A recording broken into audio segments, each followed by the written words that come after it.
This is where we were filming.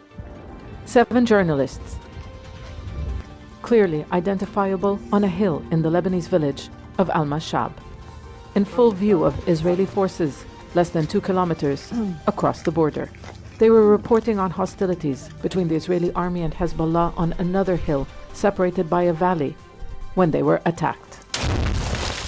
We felt the blast of the first rocket. The first rocket took Isam, and Christina was very bad injured.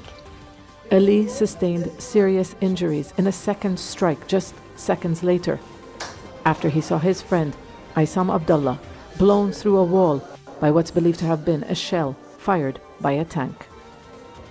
The moment I did my move, like from the other side of the car, the second rocket was hit the front of the car, the same place where I was standing. Human Rights Watch and Amnesty International concluded the journalists who were in an open location for more than an hour before the attack were likely directly targeted by Israeli forces. Their findings showed the journalists were well removed from the fighting, not close to a military target, and in sight of Israeli military locations and surveillance towers and air assets. Our audio analysis has also indicated that in the last 25 minutes before they were struck, this is 2 separate audio analyses, that there was a drone that circled near the journalist's position 11 times in those last 25 minutes. Israel has said the incident is under review. I hope this investigation does is prove what happened and get some sort of accountability. Maybe it's not justice. Isam will never come back. Lebanese officials call the targeting of journalists deliberate, a war crime, and an attempt to silence the media that exposes Israel's crimes. They have filed complaints to the United Nations, but they say nothing has happened.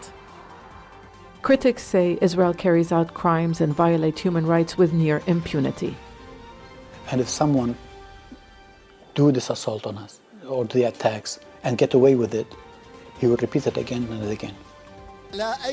Exactly a month later, 2 successive strikes hit several meters from a group of journalists on a tour along the border.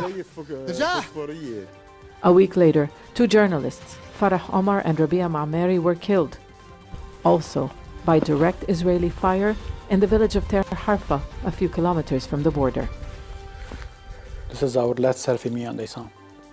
This is like maybe 2 minutes before the rocket. Make sure to subscribe to a channel to the latest news from RDZ World News.